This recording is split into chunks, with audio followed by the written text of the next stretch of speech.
எவ்வளவுதான் சொல்றது? வர்றவங்கெல்லாம் திரும்ப திரும்ப சொன்னாலும் அதே தான் சொல்லிக் கொண்டிருப்பாங்க. முன்னாடியெல்லாம் சொன்னோன்னா புரிய வைக்கணும். முன்னாடி வந்து நம்மகிட்ட மீடியா கிடையாது, நம்ம கையில் செல்போன் கிடையாது. அப்போ கட்டாயமாக நாம் இதை போன்று ஒரு மேடை அமைத்து சொல்லியே ஆக வேண்டிய ஒரு சூழல். இப்பொழுதெல்லாம் அப்படி அல்ல. முதல்வர் அங்கே ஒரு அறிவிப்பு விட்டார்னா 5வது செகண்ட் உங்கள் கையில் அது வந்துடுது. ஆதலால் இங்கே தமிழக முதல்வர் என்ன செய்து கொண்டிருக்கிறார் என்பது நம்ம கவனிச்சுக்கிட்டு இருக்கிறது இல்லை, இந்தியா கவனித்துக் கொண்டிருக்கிறது. ஒவ்வொரு மாநிலத்தில் இருக்கக்கூடிய முதல்வர்கள் கவனித்துக் கொண்டிருக்கிறார்கள். ஏன்னா அவர்கள் சிந்திக்காத அனைத்தையும் தமிழகத்தைச் சேர்ந்த முதல்வர் சிந்தித்துக் கொண்டிருக்கிறார். இங்கே ஒரு காலை சிற்றுண்டி என்ற ஒன்றை அறிவித்த பிறகுதான் மற்ற மாநிலங்களிலே அந்த அறிவிப்பு வருகிறது. நம்ம மகளிருக்கு 1000 ரூபாய் என்று அறிவிக்கிறோம் தேர்தல் அறிக்கையில். உடனே பாஜக காரன் பூரா கிளம்பிட்டான். 1000 எப்படி கொடுக்க முடியும்? அதிமுக காரன் கிளம்பிட்டான். 1000 எப்படி கொடுக்க முடியும்? 1000 கொடுத்தோம். கர்நாடகா தேர்தலில் அவன் அறிவிக்கிறான், பாரதிய ஜனதா, நாங்கள் மகளிருக்கு 2000 கொடுப்போம் என்று அறிவிக்கிறான். நீ தானடா முடியாதுன்னு சொன்ன. ஆம், எப்பொழுதுமே அவர் முடியாது என்று சொல்வார்கள். தமிழகத்திலே அதை நாம் செய்து காட்டுவோம். அதற்கு பிறகு அதை அவர்கள் ஃபாலோ பண்ணுவான். இதுதான் அவனுடைய வேலை.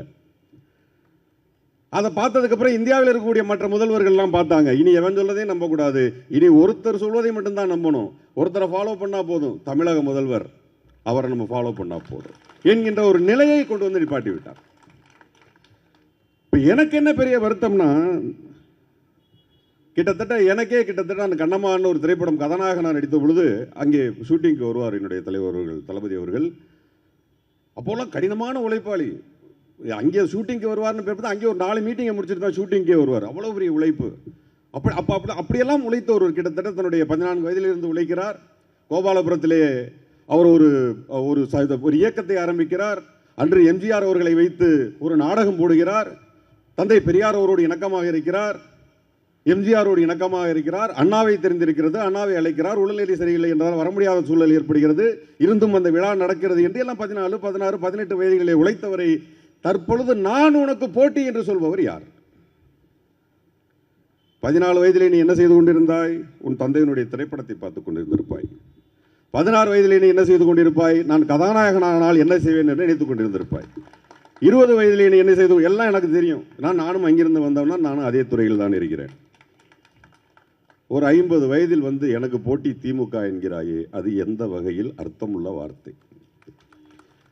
நான் மீண்டும் சொல்கிறேன், இந்த வார்த்தையை சொல்கிறேன், எல்லோரும் எழுந்து கைதட்டுவார்கள் பாருங்கள். முத்துவேல், கருணாநிதி, ஸ்டாலின் எனும் நான் என்று சொல்ற பொழுது ஒட்டுமொத்த தமிழகமும் கண்ணீர் நல்கி பார்த்து கொண்டிருந்தது. காரணம், அனைவரும் விரும்பினர், இவர் வர வேண்டும் என்று விரும்பினர். நீங்கள் என்ன சொல்கிறீர்கள்? முத்துவேல், கருணாநிதி, ஸ்டாலின் அவர்களே, திரு ஜோசப் விஜய் அவர்களே, இது தவறு. ஜோசப் விஜய் அவர்களே, நீங்கள் என்ன செய்து கொண்டிருந்தீர்கள் 25 வயதில்? உங்களுக்கு தெரியும். நான் நிச்சயமாக அநாகரிகமாக பேச மாட்டேன், யாரையும் அநாகரிகமாக பேச விரும்பவும் மாட்டேன். திராவிட முன்னேற்ற கழகத்தை தெரிந்த பேச்சாளர்கள் யாரும் பேசுவதையும் நான் அனுமதிக்கவும் மாட்டேன், அதை நான் விரும்பவும் மாட்டேன். இருந்தாலும் சொல்கிறேன், நிச்சயமாக உங்களுடைய 20 வயதில் இருந்து 50 வயது வரையில் நீங்கள் செய்த வேலை என்ன? நடித்துக் கொண்டிருந்தீர்கள், கோடிக்கணக்கில் பணம் சம்பாதித்தீர்கள், வாரிசு அரசியல் அரசியல் என்று சொல்கிறீர்களே, நீங்கள் யாரோட வாரிசு? உங்களுடைய தாத்தா சினிமாக்காரர், மாமா சினிமாக்காரர், அம்மா சினிமாக்காரர், சின்னம்மா சினிமாக்காரர், அப்பா சினிமாக்காரர். நீங்கள் வாரிசு இல்லையா? உங்களுக்கு எதுவும் சந்தேகம் இருக்கிறதா? அதில் நீங்கள் வாரிசு தானே, நீங்கள் சினிமா வாரிசு. அரசியல் வாரிசு என்பது என்ன? அதை உங்களுக்கு புரிய வைத்து விடவா? தற்பொழுது ஈஸியாக உங்களுக்கு புரிந்துவிடும் என்று நினைக்கிறேன். ஆம், நான் அப்படித்தான் வந்தேன் என்று சொன்னீர்கள் என்றால், உங்களுடைய 14 வயதிலோ 15 வயதிலோ 16 வயதிலோ உங்களுடைய தந்தையார் திரைக்கதை வசனம் எழுதி கொண்டிருப்பதை நீங்கள் பார்த்திருப்பீர்கள். உங்கள் வீட்டிற்கு புரட்சி கலைஞர் விஜயகாந்த் அவர்கள் வந்திருப்பார், அவரோடு சினிமா பேசியிருப்பதை நீங்கள் பார்த்திருப்பீர்கள்.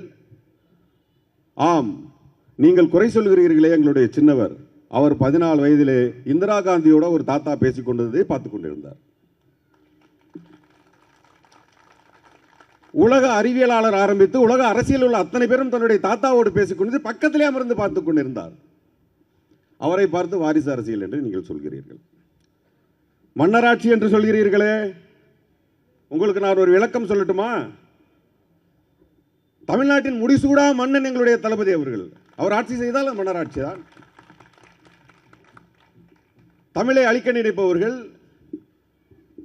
தமிழனை அழிக்க நினைப்பவர்கள், கல்வியை தடுக்க நினைப்பவர்கள், அவர்களெல்லாம் எதிர்த்து போரிடக்கூடிய மன்னன் தான் எங்களுடைய மன்னன் என்று சொன்னால் இது மன்னராட்சி தான். ஆம், மீண்டும் சொல்கிறோம், இங்கே நடக்கிறது, தமிழகத்தில் நடப்பது மன்னராட்சி தான், மன்னராட்சி தான் என்று நான் அடித்து சொல்கிறேன். ஜோசப் விஜய் அவர்களே, புரிந்துதான் பேசுகிறீர்களா? பெண்கள் பாதுகாப்பை பற்றி பேசுகிறீர்களே, எந்த பெண்ணிற்காக எங்கே நீங்கள் போராட்டம் செய்தீர்கள்? எந்த பெண்ணிற்காக நீங்க போராட்டம் பண்ணீங்க? மக்களுடைய போராட்டத்தில் வரைக்கும் எந்த போராட்டத்தில் நீங்கள் கலந்திருக்கிறீர்கள்? சினிமாவிற்கான போராட்டங்கள் நிறைய உள்ளன, இன்னும் போராட வேண்டி உள்ளது. எதற்காக போராடினீர்கள்? கேரளத்தில் பெண்களுக்காக இழைக்கப்பட்ட அநீதிக்கு அங்கே ஒரு அமைப்பு உருவாக்கப்பட்டிருக்கிறது, அந்த நடிகர் சங்கத்தால். நீங்கள் நடிகர் தானே, வாருங்களேன், வந்து அமர்ந்து ஒரு அமைப்பை உருவாக்குங்களேன். என்ன அதுக்கடையில் மக்களை பார்க்க வந்துட்டீங்க? தமிழக மக்கள் ஏமாளிகளாக தெரிகிறார்கள் என்று நான் நினைக்கிறேன். அவருக்கு சினிமா பார்ப்பது வேறு ஐயா, உங்களுக்கு வரக்கூடிய கூட்டம் என்பது வேறு. இங்கே இருக்கக்கூடிய அத்தனை பேரும் விஜய் ரசிகர்கள் தான், நான் உட்பட. அது சினிமா. உங்களை நாங்கள் ரசிப்போம், கைதட்டுவோம், முதலாளாக வருவோம், டிக்கெட்டிற்காக சண்டை போடுவோம். ஐயா, நீங்கள் மிகச்சிறந்த நடிகர், ஏன் பாராட்டக்கூடாதா என்ன? நான் பாராட்டுகிறேன். ஒரு திராவிட முன்னேற்ற கழக மேடையிலே நான் உங்களை பாராட்டுகிறேன். ஐயா, நீங்கள் மிகப்பெரிய நடிகர், ஆனால் ஜீரோ பொலிட்டீஷியன். அதை நீங்கள் புரிந்து கொள்ள வேண்டும். Zero politician. யார் உங்களுடைய செயலாளர்? எங்கிருந்து எடுத்தீர்கள்? திராவிட முன்னேற்ற கழகத்தினுடைய செயலாளர் யார் தெரியுமா? பொருளாளர் யார் தெரியுமா? அவர்கள் அரசியல் அனுபவம் என்ன என்று தெரியுமா? இவ்வளவு சொல்லுகிறீர்களே, உங்க செயலாளருடைய பேர் என்ன? அதையே கிண்டல் பண்றாங்களே எல்லாரும். நீங்கள் லஞ்சலாவதியத்தை பற்றி பேசுகிறீர்களே, மாவட்ட செயலாளருக்கு 15 லட்சம் கேட்பதாக வீடியோ வந்துகிட்டு இருக்குதே, என்ன லஞ்சத்தை ஒழிக்க போறீங்க? ஏன் நீங்கள் அதிமுகவை பற்றி பேசவே இல்லை? ஒரு கணக்கில் இருக்கிறீங்களா? ஐயா, அரசியல் என்பது திராவிட முன்னேற்ற கழகத்தைச் சேர்ந்த 12 வயது ஒரு சிறுவனுக்கு தெரியும் ஐயா. அவனையெல்லாம் உங்களால் ஏமாற்ற முடியாது ஐயா. ஒரு கணக்கு சொல்லிடுறேன் ஐயா. ஒட்டியானம் 1.5 கிலோ, கிரீடம் 1 கிலோ, பேனா தங்கத்திலான பேனா 60 கிராம், தலைவனுடைய முகம் பறித்த தட்டு 1, தங்க வாள் 1, தங்க வாட்சு 1, இதெல்லாம் இருக்கட்டும். அது 27 கிலோ. 1526 ஏக்கர் நிலங்களை கர்நாடக அரசு தமிழக அரசு ஒப்படைத்திருக்கிறது. அது லஞ்ச லாவணியத்தில் வந்தது இல்லையா? ஐயா, நீங்க எங்கே பேசினீர்கள்? இதை பற்றி யாரிடம் பேசினீர்கள்? அப்போ கூட்டணி வச்சுக்கலான்னு கிளம்பிட்டீங்களா? ஐயா, அதனாலேயே நீங்க தோத்து போயிருவீங்க. உங்களுடைய எல்லா கணிப்பும் பொய்யாகி போகும் ஐயா, பார்த்துக் கொள்ளுங்கள். கட்சியை கட்டமைப்பை பற்றி, இளைஞர்களை பற்றி பேசுகிறீர்களே, இங்கே நிக்கிறவன் போறான் இளைஞ ஐயா. அங்கே யார் நிக்கிறா? ஐயா, உங்க மூஞ்சியை பார்க்க வருவானுங்க ஐயா. நீங்கள் நடிகர் ஜோசப் விஜய் அவர்களே, நீங்கள் நடிகராக இருக்கும் பொழுது இந்த கூட்டம் கூடும். உங்களை எம்ஜிஆர் என்று ஒப்பிட்டுக் கொள்ளாதீர்கள். அதற்கு எடுத்துக்காட்டை நானே பேசியிருக்கிறேன். அண்ணன் சிரஞ்சீவி அவர்களுக்கு நிகழ்ந்த அதே கொடுமை உங்களுக்கு நடக்கும். 296 தொகுதிகளிலே வெறும் 18 தொகுதிகளை வென்ற அண்ணன் சிரஞ்சீவி அவர்கள் முதல் நாள் அடுத்த நாள் என்ன அமைச்சரவை அமைக்கலாம் என்று பேசிக் கொண்டிருந்தவர் 18 தொகுதி என்றதை அவரால் நம்பவே முடியவில்லை. மக்கள் உஷார். ஜோசப் விஜய் அவர்களே, உங்களை நடிகர்களாகத்தான் பார்ப்பார்கள், அரசியல்வாதியாக பார்க்க மாட்டார்கள். உங்களுடைய வார்த்தைகளை உதிர்க்கும் பொழுது கொஞ்சம் பார்த்து உதிருங்கள். நான் தான் சொன்னேன். ஏன் உங்க ஜோசப் விஜய் அவர்கள், உங்களுடைய கட்சியின் தலைவர் அவர்கள் மறைமுகமாக பேசுகிறாரே, எங்கள் தலைவரை பெயரை சொல்ல மாட்டாரா என்று சொல்லும் பொழுது அவருடைய கொள்கை பரப்பு துணை செயலாளர் சொன்னார், அண்ணன் போஸ் வெங்கட் அவர்களே, எங்கள் தலைவர் சொல்லிவிட்டார், உங்களுடைய தலைவர் பெயரை பார்த்தீர்களா? சொல்லிட்டாரா? டே, நெருப்புல கால வச்சுட்டாரா? சூறாவளிக்குள்ள தலையை விட்டாரா? நாங்கள் காத்துனீங்களே, அதுதான்டா இன்னைக்கு மிகப்பெரிய மீம்ஸ். நீங்கள் சரியாக பேசியதாக சொல்ல அத்தனை இன்னைக்கு காமெடியா? புரிந்து கொள்ளுங்கள். அரசியலுக்கு அடிப்படை தேவை. போஸ் வெங்கட், நீயும் நடிகர் தானே? நான் 14 வயதில் அரசியல் வந்தேன். என் உறுப்பினர் கார்டை இப்போ கூட காட்டுறேன். என்னுடைய தந்தை திராவிட முன்னேற்ற கழகத்தைச் சேர்ந்தவர், ஜவுளி கடை ஜெயராமன் என்று சொல்ல எங்கள் பகுதியிலே மிக பிரபலமானவர்.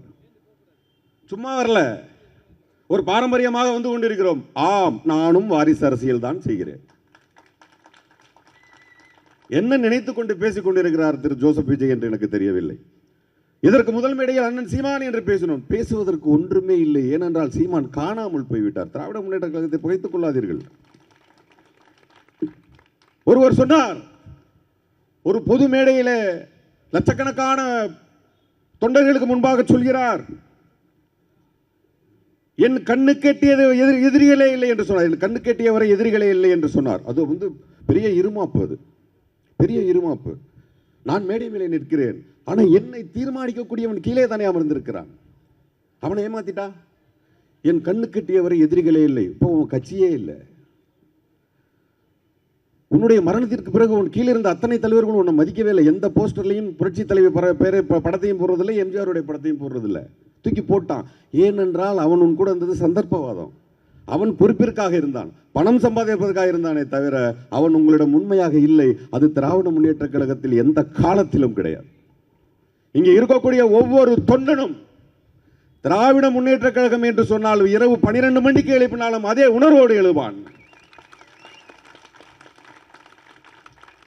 நீங்க இருக்கிறதே கொஞ்சம் பேர், அதே இப்ப 3 அணியா உடையுது. அடுத்து என்னுடைய அருமை சகோதரர் அண்ணாமலை அவர்கள், அவர் பேசாத பேச்சா? திடீரென்று ஒரு விதமான மக்களை திசை திருப்பக்கூடிய பேச்சு ஒன்று அசிங்கமான வார்த்தைகளில் பேசி இருக்கிறார்.